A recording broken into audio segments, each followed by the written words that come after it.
Baik, jadi insyaAllah kita pergi ke soalan seterusnya. Baik, jadi kita fokuskan kepada online forex lah, yang ramai mungkin sahabat-sahabat kita yang terlibat dalam pelaburan investment secara online untuk melalui platform-platform elektronik yang digunakan untuk jual beli mata wang. Bolehkah Ustaz jelaskan secara ringkas macam mana urus niaga forex ni dijalankan? Sebab ada orang kata, oh Ustaz-Ustaz ni keluar hukum, dia tak tahu pun macam mana forex tu dijalankan. Jadi mungkin Ustaz boleh cerita sedikit lah tentang online forex trading. Silakan. Baik, betul ya apa yang Tuan Moderator sebut. Bila kita bincang berkenaan dengan hukum syarak berkait dengan forex, sudah pasti kita kena faham macam mana forex itu dijalankan. Sebab itulah adanya kaedah fiqh yang menyebut al-hukmu ala syai' far'un an tasawwurihi, maknanya kita nak meletakkan satu hukum atas sesuatu adalah perbincangan sub ataupun subtopik ataupun cabang kepada kita memahami surah masalah, memahami tasawur masalah, memahami bagaimana persoalan yang kita nak letakkan hukum itu berlaku sebenarnya. Jadi al-hukmu ala syai' far'un an tasawwurihi. Jadi sebelum kita bincang lebih jauh berkenaan dengan forex online, saya nak sebut secara ringkas bagaimana satu-satu forex trading dijalankan. Bagaimana kita, seseorang trader, dia mendapat untung ataupun mendapat rugi, bagaimana dia melakukan transaksi forex. Yang pertama sekali tuan-tuan, sidang pendengar sekalian dan penonton, trading forex ini kita kena register platform-platform ataupun broker-broker yang ada dalam pasaran internet. Ikutlah macam-macam platform-platform yang ditawarkan di internet ni macam-macam. Kita register satu platform forex, mana-mana platform lah, platform ABC sebagai contoh.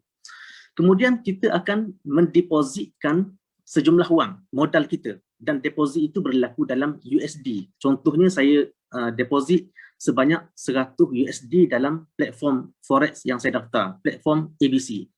Saya kena daftar dan saya kena deposit contohnya 100 USD dalam platform tersebut. Kemudian bila kita dah daftar dan kita dah deposit sejumlah wang dalam bentuk USD dalam platform kita akan ditawarkan dengan instrumen-instrumen yang boleh kita beli ataupun yang boleh kita jual melalui long position ataupun short position. Dia ada pasangan-pasangan currency. Contohnya dia ada pasangan euro against USD, maknanya kita nak beli euro dengan menjual USD. Dia ada pasangan euro USD, euro against pound sterling, euro against yen, pound sterling against USD. Dia ada pair currency dia, currency pair dia, maknanya pasangan-pasangan currency yang menjadi mahal ataupun tempat yang tempat yang kita akan trading. Jadi pasangan-pasangan currency yang ada dalam platform forex ni, dia akan dikodkan dalam bentuk, contohnya saya ambil contoh, euro against USD harganya ialah 1.5000. Itu nama instrumen dia, euro against USD harganya ialah 1.50. Maknanya apa? Maknanya instrumen itu saya nak beli euro, base currency dia ataupun base currency yang disebut di depan tu, euro tu dinamakan sebagai base currency. Mana saya nak beli euro against USD itu ialah code currency. Maknanya saya nak bayar dengan USD. Harganya ialah 1.50. Dia kod macam tu dalam platform. Jadi bila saya membeli instrumen, saya ambil long position. Saya nak beli euro against USD harganya 1.50. Maknanya apa? Maknanya saya akan dapat 1 euro dan saya kena bayar kepada broker 1.5 harganya.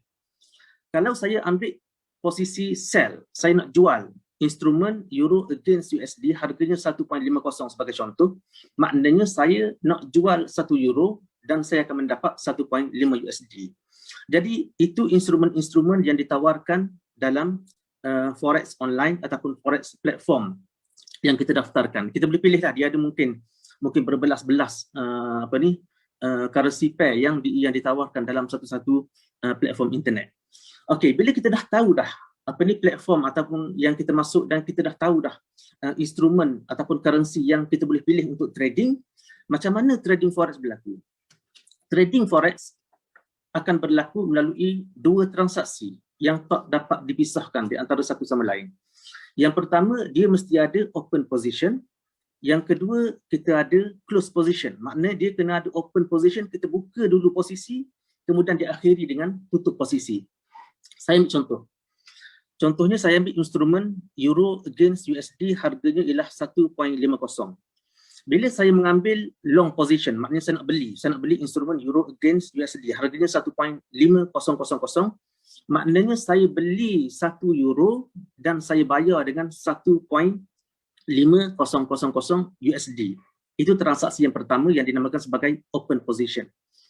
Jadi bila saya beli instrumen Euro against USD harga sekian-sekian, dah berlaku transaksi, saya dah tekan butang buy dan saya telah tekan butang confirm, duit euro tu dia tak dikreditkan dalam akaun saya.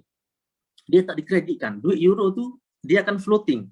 Harga euro against USD itu akan floating. Mungkin naik, mungkin jatuh, mungkin stabil, mungkin naik turun dan seumpamanya, sehinggalah akhir sekali saya close position, saya tutup posisi. Dengan makna apa? Tutup posisi dengan makna saya jual balik. Kalau yang tadi saya beli euro against USD, mana saya beli euro, saya bayar USD, saya kena close position dengan makna saya jual balik euro, 1 euro tersebut. 1 euro yang diberi kepada saya jual balik dan saya akan diberikan balik USD yang saya jual tadi. Maknanya dia ada open position dan ada close position. Duit euro yang menjadi item yang kita beli sebenarnya, bila kita beli euro against USD, euro tu tak dimasukkan dalam akaun saya, tapi dia hanya floating sehinggalah saya close position. Bila close position, duit USD akan dikreditkan balik dalam akaun saya sama ada dengan keuntungan kalau harga tu kena dengan yang saya nak, ataupun saya akan mendapat kerugian kalau sekiranya direction currency itu tak kena dengan apa yang saya nak, sama ada long position ataupun short position. Jadi itu secara ringkas bagaimana transaksi forex boleh berlaku. Dia mesti ada open position dan dia akan diakhiri dengan close position. Secara ringkas macam tu, tuan. Okey, baik. Jadi transaksi itu dia tak berlaku secara on the spot lah. Maksudnya bila kita buat open, duit yang kita dah beli tu bukan milik kita lagi. Kita tak boleh buat apa-apa dengan duit yang kita beli tu. Betul, Ustaz? Ya, betul. Okey, baik.